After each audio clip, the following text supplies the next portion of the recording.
रिश्ते वो खेती नहीं चाहिए, बेमतलब की स्रोत शैली नहीं चाहिए, भूलकर माँ बाप को जो सजाए ख्वाब। यार हमें तो ऐसी बेटी नहीं चाहिए, यार हमें तो ऐसी बेटी नहीं चाहिए। अब यहाँ पर लखनऊ से हमारे बीच आए हैं हास्य के, उनको आप कह सकते हैं कि पत्नी पीड़ित है। अब वो पता नहीं उन्होंने सुरेंद्र शर्मा जी से प्रेरणा ली, कहां से ली मुझे पता नहीं। और ये पत्नी पीड़ित है और पता नहीं उन्होंने एक बार मेरे को वाक्य बताया पत्नी से संबंधित अपने, तो वहां पर मैंने लिखा, उस पर मैंने 4 लाइन, हमसे हाथ से कभी लोग बात भी नहीं करते, उन्हें पता अगले पता नहीं कभी समय में सुना देगा, तो मैंने वहां पर इन्होंने मेरे से बात करी, मैंने उसमें 4 लाइनें बना दी कि ये जालिम प्रेम की बदरी भी मुझ पर छा नहीं पाई, मेरे तो प्यार में एक गीत भी वो गा नहीं पाई, उसे बाहों में लेकर मैं उड़ूं बस था यही सपना, वो इतनी मोटी थी कि बाहों में आ नहीं पाई। तो ऐसे विपिन मलियावादी तो पीड़ित है अपनी पत्नी से, वो मंच पर आए और शानदार तरीके से हमारी आंटी जी कह रही है कि अंकल जी भी इसी समस्या से पीड़ित है। स्वागत है विनोद।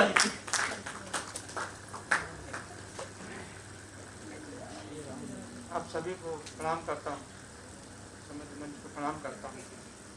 ये मुझे अभी बोल रहे थे कि टोपी टोपी, इनको पता नहीं है कि हिंदुस्तान में 2 ही प्रकार के लोग होते हैं, एक टोपी पहनाने वाले और एक टोपी पहनने वाले। आपको टोपी को हल्के में लेते हो, मैं आपको बताता हूँ टोपी का इतिहास। टोपी का इतिहास पुराना तुम क्या जाने। टोपी पे शायद पहली कविता हो कि टोपी का इतिहास पुराना तुम क्या जानो, लंबा इसका ताना बाना तुम क्या जानो, और कठिन विधा है सबके पास नहीं आती है, अरे इसे पहनना और पहनाना तुम क्या जानो, इसे पहनना। आदेश किया था माँ शारदे की वंदना के लिए, लेकिन चूंकि माँ शारदे की वंदना का मौका बहुत ही कम मिलता था, पहली बार मिला था आज, और इसलिए वो बहुत मुझे याद नहीं थी, तो मुझे याद नहीं थी, तो मैं पहले एक छंद रखता हूँ माँ शारदे की कि प्रार्थना हमारी मातू इतनी सी सुन लीजिए, प्रार्थना हमारी मातू इतनी सी सुन लीजिए, और जब जब भी बुलाऊं आप चली आइएगा, जब जब भी बुलाऊं आप चली आइएगा, और शब्द शब्द में बसो माँ, पंक्ति पंक्ति में बसो माँ, और प्यार दीजिएगा माता और दुलराइएगा, प्यार दीजिएगा मातू और दुलराइएगा। तो पुतला हूँ गलती का बार बार करता हूँ, पुतला हूँ गलती का बार बार करता हूँ, आस बस आप से ही मुझे समझाइएगा, और ख्याति मिले यश मिले मान सम्मान मिले, ख्याति मिले यश मिले मान सम्मान मिले, और संकटों के बादल को दूर बरसाइएगा, संकटों के बादल को दूर बरसाइएगा। ये कुछ कवि देखिए बहुत सारे लोग होते हैं, कुछ कवि आजकल आ गए हैं ज्ञानी, वैसे कवि ज्ञानी नहीं होता है, कवि हमेशा विद्वान होता है। तुलसीदास जी हूँ या कालिदास जी हूँ, ये सब विद्वान थे, ये सब पढ़े लिखे नहीं थे। पढ़ा लिखा जो होता है वो ज्ञानी होता है, और जो नेचुरल होता है वो विद्वान होता है।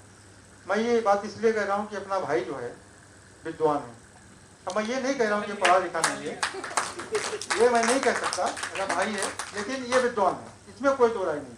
इसके साथ एक घटना घट गई, ये जा रहा था, इसको एक बैल ने उठा के पटक दिया, ये डॉक्टर के पास गया, डॉक्टर अंग्रेजी से MBBS करके आया था, अब उसको हिंदी नहीं आती, इनको अंग्रेजी नहीं आती, लेकिन अब भाई अपना विद्वान डॉक्टर को कैसे बताएगा, सुनिएगा 4 पंक्तियों में एक छंद देखिएगा कि मेरे एक कवि मित्र, मेरे मित्र नीर भाई जा रहे थे राह, और एक बैल जी ने इन्हें पीछे से उछाल दिया, और जाने कौन सी थी दुश्मनी वह ठाने बैठा, और मार मार सिंह मुंह गाल लाल लाल किया।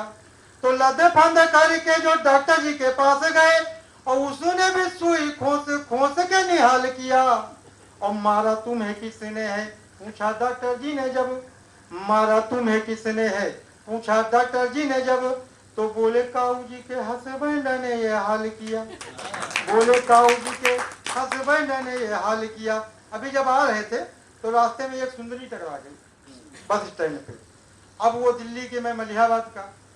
तो हमारी जो बात होनी थी, तो बात क्या हुई, वो एक बिल्कुल ताजा ताजा छंद देखें कि अभी अभी राह में एक सुंदरी मिली और हमने पूछा प्यार से क्या जलेबी खाओगी, और नए नए आए हम आपके शहर में हैं और लाल किला चांदनी चौक तुम घुमाओगी। तो बहुत सी बातें बैठ कर कहीं करते हैं और कुछ हम कहे कुछ तुम बतलाओगी।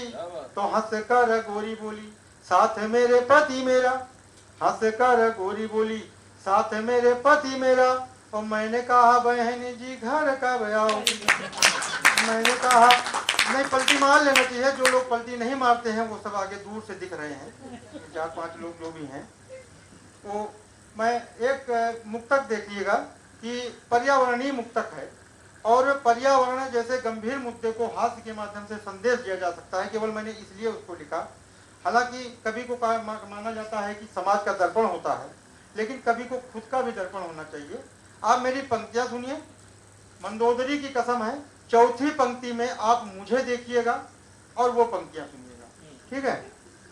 कि जल के स्रोतों को भी है बढ़ाते नहीं, जल के स्रोतों को भी है बढ़ाते नहीं, और लोग पानी भला क्यों बचाते नहीं, लोग पानी भला क्यों बचाते नहीं। और दिन में 2 बार पत्नी नहाती मेरी, दिन में 2 बार पत्नी नहाती मेरी, इसलिए हम कभी भी नहाते, इसलिए हम कभी भी नहाते नहीं। और मार भूतनी से करना कठिन है बहुत। 2-3 बहुत सारे कार्य कठिन होते हैं, लेकिन 3 काम बहुत कठिन होते हैं। कि मार भूतनी से करना कठिन है बहुत, और रार पत्नी से करना कठिन है बहुत। महेंद्र दादा, अगर हिम्मत हो तो चौथी लाइन में मेरे साथ केवल कठिन है बहुत कहते रहिएगा। अगर आप लोगों में हिम्मत हो तो कहिएगा मेरे साथ कठिन है बहुत, और कुछ नहीं कहना। कि मार भूतनी से करना कठिन है बहुत, और रार पत्नी से करना हो किसी गैर की तो कोई गम नहीं, और प्यार अपनी से करना। आपको बहुत बहुत काम, क्या बात है, आपकी हिम्मत बता देता हूँ। वो है नहीं, मैं सही बता रहा हूँ, वो है नहीं, इसलिए आप ऐसा बोल रहे हैं, वरना नहीं बोलते। मैं भी इसलिए गा रहा हूँ क्योंकि वो है नहीं। एक बार थी, मैंने भजन गाया था एक सम्मेलन में, और तो कहती तुमको सब लोग कहते हैं कि पत्नी पीड़ित हो, तुम तो बहुत बढ़िया भजन गाते हो। हमने सब बदराह किए हैं हमको, तो नहीं, गाना भी नहीं चाहिए। मैं एक मुक्तक और देखिएगा कि हमने सच्ची मोहब्बत उन्हीं से किया, पर उन्होंने कभी सीरियस ना लिया। और प्रेमिका थी तो बाबू बुलाती थी जो, प्रेमिका थी तो बाबू बुलाती थी जो, पत्नी बनते ही उसने गधा कह दिया, पत्नी बनते ही उसने गधा कह दिया। एक बहुत छोटी सी रचना है, अगर इसको पढ़ दूं, क्योंकि मुझे लग रहा है कि टाइम मैं बहुत ज्यादा नहीं, जैसा आप लोग आदेश करें। वो मुझे बोलने में नहीं मिलता, मैं यहाँ बहुत सुकून में पढ़ रहा हूँ, मैं 1-2 घंटा बोल सकता हूँ, कोई दिक्कत नहीं है। बिल्कुल नई रचना है, पहली बार पढ़ रहा हूँ। कि हम लोग कवि हैं, आप दादा जानते हैं कि जो भी लिफाफा वगैरह मिलता है तो वो सब पत्नी छीन लेती है, अपने हाथ में कुछ लगता नहीं है। अब पत्नी क्या करती है, सभी कवियों की तरफ से ये है कि पत्नी जी ने दरवाजा खोलते ही हाथ मेरी ओर बढ़ाया, पत्नी जी ने दरवाजा खोलते ही हाथ मेरी ओर बढ़ाया, मैंने पूरी श्रद्धा भक्ति से लिफाफा उसके हाथ में थमाया, मैंने पूरी श्रद्धा भक्ति से लिफाफा उसके हाथ में थमाया। लिफाफे का वजन भापते ही, लिफाफे का वजन भापते ही उसने मुझे घूरा, अगले ही पल उसके हाथों में मुझे नजर आया छुरा। मौके की नजाकत को भांपते हुए मैंने फौरन उसके चरणों में गोता लगाया। मौके की नजाकत भांपते हुए मैंने फौरन उसके चरणों में गोता लगाया और पूरी तलाशी देकर उसको ये तसल्ली दिलाया कि मैंने एक भी रुपया चुराया नहीं है।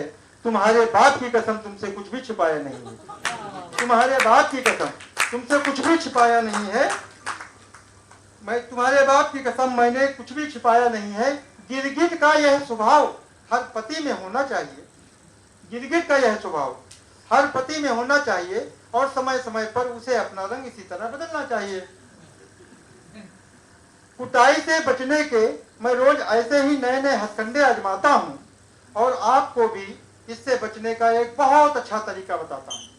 आपको भी, हालांकि जिनको मुझे ज्यादातर ऐसे लोग हैं जो निपट चुके हैं सब, कि आपको भी ऐसे बचने से बचाने के तरीका अपना बताता हूँ कि बाहर की दुनिया में तुम कितना भी बड़ा बाउंडर कर दो, बाहर की दुनिया में तुम कितना भी बड़ा बाउंडर कर दो, लेकिन घर में घुसते ही बिना लड़े पत्नी के सामने सरेंडर कर दो। लेकिन घर में घुसते ही बिना लड़े पत्नी के सामने सरेंडर कर दो। फर्जी तुर्रम खाही करने वाला अक्सर कूटा जाता है। और अगर व्यंग तक पहुंचिएगा तो देखिएगा कि फर्जी तुर्रम खाही करने वाला अक्सर कूटा जाता है और पति कितना भी बड़ा लुटेरा क्यों ना हो, घर में साला रोल लूटा जाता है।